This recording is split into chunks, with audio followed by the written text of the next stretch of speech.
late Dr. Wire, sadly, is what we're looking into now. Well, the NMA had declared indefinite strike in 3 hospitals on the island here in Lagos. But let's take a look at some of the issues, the updates to that. We're keeping our eyes on this, but let's take you to the Candlelight procession first before I introduce our guest on the program this morning.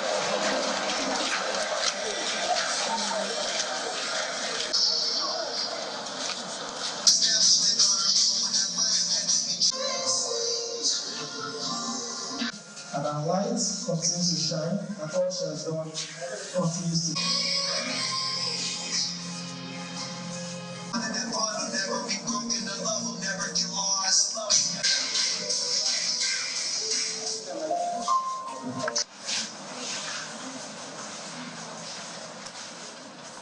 So that was a candlelight procession for Dr.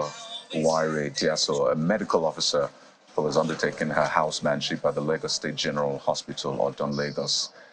She died as a result of an elevator crash. And I mean, it's a story that is heartbreaking on different levels. But let's bring you the updates. We're joined in our Lagos studio by Dr. Benjamin Olowojebutu, who is the chairman Nigerian Medical Association in Lagos. Thank you for joining us on the program. Good morning to you. I mean, I think this particular incident resonates with a lot of Nigerians because we've had to visit hospitals. We've seen, the situation of hospitals, the equipment, the working conditions, and this happens. And it just reminds a lot of people that, one, this could have been me in the first place. Two, I mean, a doctor that is essentially the person you look up to for care now at the receiving end, sadly. And I'd just like you to walk us through the update. There was a candlelight procession. There's an investigation being conducted by the Lagos State government. There's a strike as well by the NMA. Just walk us through. Okay, we're in a very, very bad place now. It's very sad that a doctor that is licensed and to help humanity lost her life in her workplace because of a preventable and very avoidable incident. Apparently, the lift system has been complained about for a couple of years, but people have not listened to them. They have not fixed it. Those in charge have not fixed it. They've been managing the lift. And I said to myself, even if the lift wasn't working, just common sense to say, stop using it. Just put a slap on it. But, the culture of not understanding that life of human beings matter is a problem for us. We lost Dr. Diaso to a failure of the system. Now, the reason why we are on strike as NMA Lagos is because the three hospitals is where the house officers rotate on the island. They rotate through medicine and surgery postings in General Hospital Odon. They rotate through pediatrics in Massey Street Hospital, and rotate through ONG at Lagos Island Maternity. So, in respect and honor for the death of Dr. Waire Diaso, we're shutting down services there. We apologize to the Lagosians to understand with us. We are mourning our colleague, and because the system has failed us, even as doctors, wrong working condition, wrong welfare, very low welfare packages, workplace balance safety. Obviously, who are those in charge of the lift? Who are they responsible to? Who is supervising them? Who did they answer to? Where are the maintenance dockets? Where are the maintenance documentation? Who do they answer to? Are there issues of lack of transparency in the contractual or in the whatever they did to make the lift not work? I saw a tweet that was tweeted in 2020 yesterday about the same lift that's killed and murdered our doctor. For me, it's a gruesome murder. You need to see her face. You need to see the severe injury she had. You can't imagine it. So yesterday we started the strike. It was very good. We went around the hospitals to also monitor what they were doing on the island. It was sealed. There were no patients there. Our other hospitals around Lagos were just seeing emergency patients, to help the Lagosians. And the quicker we get investigation sorted, we'll now have a review and immediately get back to work. But for us, it's about getting those that are responsible for the death of our doctor to be brought to book. We're seeking justice about that. Those that are liable should be prosecuted. It's very, very important. Names must be named. We must see them, we must shame them. it mustn't be business as usual. This alone for us, we want to use the death of this doctor, of our doctor, our colleague, to change the space of healthcare in this state, so that we can truly be an excellent state. Because we say we're a state of excellence, everything that is in this state must be excellent. So this for us is very important, to change the outlook of healthcare, the supervisory role of healthcare, and also the passion for the people, for the common man. Because it could have been me, it could have been you. Yeah. Now it has affected a doctor, and we say we have brain drain. This is one of the things that causes brain drain. When the working conditions are not suitable, people leave the country. Now we have lost one doctor that's supposed to be treating another 6,000 Nigerians. So the economic value, the social impact is massive, massive. We're in pain.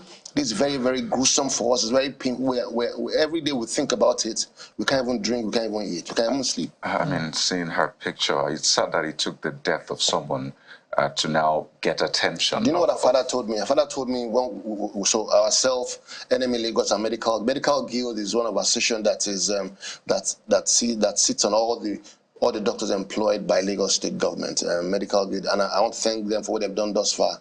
In the committee Lagos State set up for the inquiry, they're going to give us a recommendation and feedback on our committee to know way forward.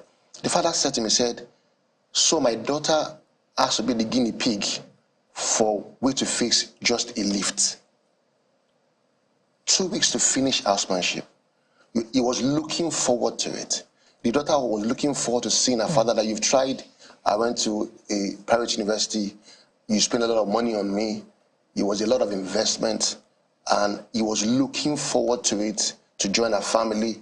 And 2 weeks to the end, the system killed and murdered our doctor. No, it's not business as usual. We must find the root cause analysis, and those that killed and murdered our doctor must be brought to justice. So what are the possible areas of negligence? Because, yes, the lift, yes, and then she was meant to get some care, we understand, or at least the emergency response. So walk us through that. So the lift crashed, and there are emergency numbers to call. Even the lift... Pardon me, where did the lift crash? It crashed from... She punched the lift at 10th floor, and it crashed the ground. To the ground floor.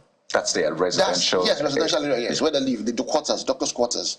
Now, the numbers to call for emergencies didn't respond. The people that controlled the lift were called many times. She was now trapped in that crash injury for about 45 minutes. The doctors had to use knife and iron to try to open and force the lift open a little bit to be able to bring her out. Somebody had to go inside, somebody a little small, had to jump into the lift to bring her out in that pain. No. Emergency response didn't work. You know, nobody came early. And she had severe crash injury, head injury, rib fractures, femoral fractures. So obviously that injury alone was very severe to make her survive. But maybe if the emergency guys, the ones that are opening the lift, had come early. So for me, these are the processes. Somebody is in charge of the lift. Where is the person? Somebody is in charge to maintain lifts. Where is the person? Did you put a number on the lift that if you have any issue with this lift on the lift, call this number? They're not there. Just simple process of accountability. Who is responsible for maintaining the lift? Who do they answer to? Who supervises them? It's very important. Because if these things are not checked, we will not find the solution. It will not be the same thing like what happened in Ikoyi building. Ikoyi building crashed the other day. We set up panel. What have we seen today? Nothing. But this one, we will not just set up panel. There will be consequences for those that have killed our medical doctor. I know it's really sad, and our thoughts and prayers are with the family of Dr. Diaso and indeed with the NMA. You talked about naming names and people, should be brought to book in this instance. I'd just like you to talk us through what a hospital management structure looks like in a typical state institution or even a federal institution. Okay. And who should be answering questions at this point? Is it the chief medical director or is it the maintenance department of that institution? So there are ways Lagos State does their own agencies. So apparently the MD of the hospital do not have a role in maintaining that building. So I think that's a procedural error for me first. You have a building in your facility you don't have control over. I think it's wrong. So you have somebody else managing a building and you are managing the hospital. So you have to now go through bureaucratic processes to call the person, let's say it's LASIAMA, Lagos State Infrastructure Management Agency, are the ones in charge of the quarters.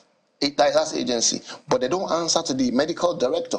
The medical doesn't even know anything about it. So there's no control, there's no collaboration, there's no accountability. So so that agency, I think, is a procedural, which would be one of our recommendations. If you have a building in the hospital that houses medical doctors, the MD of that hospital should be in charge, or should know about it, or should get correspondence on a daily basis, corresponding or maybe on a monthly basis on maintenance, because it's about medical doctors living in the place. 100 medical doctors. It could have been 3 people, it could have been 10 of them in that lift, and that's what will have happened to them too. So the point is that so that's the procedure. Instead of having a management committee oversee the building, is another agency which they are able to other people. That alone for me is a procedural. So for us, if you want the doctors to live in a place, let the doctors be in charge of the place. Let the doctors maintain the place and give them the requisite understanding that these are people that they're answerable to. So the supervisory role for me now is that there's no supervision. Somebody said they employed a facility manager. Facility manager is that she employed a facility site officer. Who are you accountable to? Even the medical director doesn't even know who these people are, because they're different agencies. So it won't work. There's no efficiency. There's no effectiveness. There's no love. I think the first thing I expected them to have done is, one, apologize for failing the system. You're referring to LASIAMA. Okay, that's the infrastructure management agency. First thing, I expected them since Tuesday to have written a very important apology letter and says, doctors in Lagos, we have failed you. We have murdered one of your members. We apologize. That's what a failing government will do. But till today, nothing.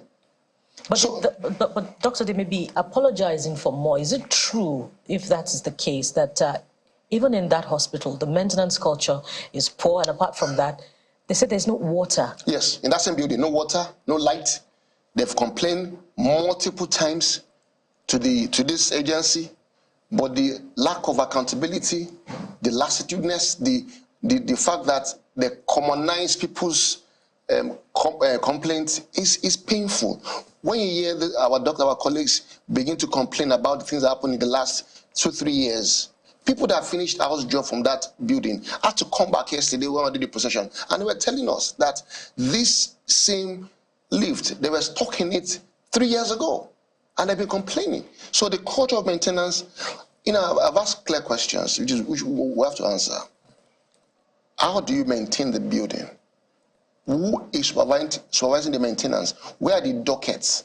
The document that says, I have supervised this lift, I have come, the toilets are working, I have come, there's water, the generator is working, the lift has a UPS that is functional, so when light goes, the UPS powers the lift. Those very small details, and we're sticking it, and we're signing of that. I've gone to see what this man has maintained, and it's actually very true.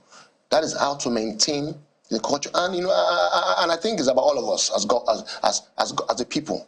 The culture of maintenance, because we're not answerable, we're not accountable, we just do things shabbily. But this time, it's not business as usual. Everybody that is involved in this process will be brought to book. I mean, I'm looking at the Lagos State Infrastructure Management Agency. That's LASIAMA. LASIAMA, yes. Which you refer to. There's another one, but this is LASIAMA to be specific. And it's under the Ministry of Works and Infrastructure. Yes. Now, it is the Ministry of Health that released a statement that this will be investigated, and investigation has commenced. So I wonder just if you've seen any activity, because I imagine you're following this process, and how much faith you have in that process. So one of our members is on the committee, Medical Guild, and I'm happy what they're doing. They're giving us NMA the whole feedback today, and I'm waiting for the report of that. But NMA itself has also inaugurated its own independent inquiry that has our friends from MBA and our friends from NSC, Nigerian Society of Engineers, we want to look at it very well. If it's actually a mechanical failure, which one of the statements we saw from government, let's look at what the problems are. So we'll look at it holistically. We are going to take reports because the doctors are written letters severally. We're going to see all the letters they've written, who they wrote it to, what reply did they get. Do thorough, independent inquiry. We now look at it with the report of the inquiry or the investigation from Lagos State, which also our member is part of. Then we cannot come with recommendations, because one of the things we want to achieve by the grace of God is that nobody should die like this in this state. Nobody, doctor, non-doctor, anybody, and put up a structure, workplace safety structure that even all the infrastructures, hospital, non-hospital in Lagos, would have an identity and they know who is controlling what, who is doing it, and there's a maintenance culture to save lives. I want to maybe extrapolate on this one. It would also be important to know how the family is doing. Really. So the father is not doing well, but we have a medical guild has tried very well. We placed our MOHs on duty call to be with him since Monday. So there are doctors taking shift to stay with him, monitors blood pressure, monitors health, give him psychological support. It's not very easy. It's heart-wrenching, but we have done as NMA and as medical guild, we have done that for the family. There are doctors with him from morning till night till he goes to bed, and other doctors staying. Other doctors come in the morning. So we've been taking turns like that to support the family, but. It's not very easy. There's no amount of what you will say that's comforting when you're looking forward to seeing. No, it's not something to say. It's a harrowing time for the family. The NMA in the statement also called for, I believe, a blood transfusion system as a result of the consequences arising from her death. I want you to talk us through that as well. So we want to try to also achieve very few things, because people have made comments in the past time that there's a lot of bureaucratic system in the blood transfusion manner, activation, and the policies are not very, very sustainable. So we need to look at it as government and as NMA to also tell them these are the best ways to do it. I remember back in the days we used to have when women go for antenatal, we have them bring their husband to donate blood on their behalf just in case. But now that's not the issue. That's not the case again. It's not a culture of Nigerians to voluntarily donate blood, because people tie a lot of spiritual inclination to it and everything. Somebody called on the show yesterday and said that when he was donating blood, he has a card, and the card says whenever you or your family needs blood, just turn out the cards and you can get the blood anywhere. But when he turned out the card somewhere, he didn't get the blood. So those processes, we need to revamp it.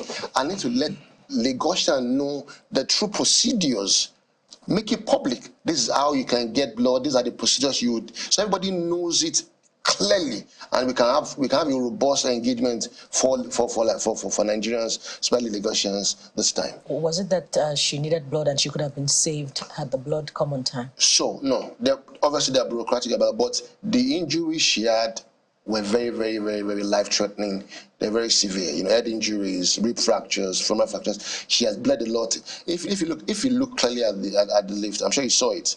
Her blood was all over the lift. She's lost a lot of blood, and that amount of minutes, hours, 45 minutes she spent on that lift unattended to actually cost them life-threatening death for. I mean, we also need to focus on the health system, not just Lagos, across states. Yes, people have good stories about how they were saved in public hospitals, but there are more people who have said different things about the system. But this strike, when is it ending? Do you have a time that the strike will end? The strike is ending when we get results of the investigation. Is ending when we get prosecution of those that killed our doctor.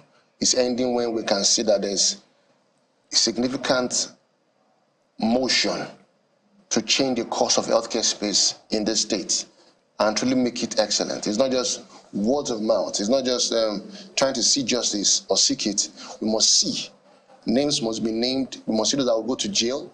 and they're going to pay for killing our doctor. Everybody must see it. Now we must not make it business as usual. Until that is done, and the earlier it's done by the government, the better for us, and we can begin to go back to our work immediately. So even if it takes 6 months, 1 year, you're willing to go that long? Yes, because this is a life that was taken away, that the death was very, very preventable, was very unavoidable. And if that's what we have to do, yes, we have to do it. Dr. Benjamin Olowijebutu, who's the chairman, Nigerian Medical Association, Lagos. Thank you so much for your time. Once again, our condolences to the family and to your association as well. Thank you very much for having me. Thank you.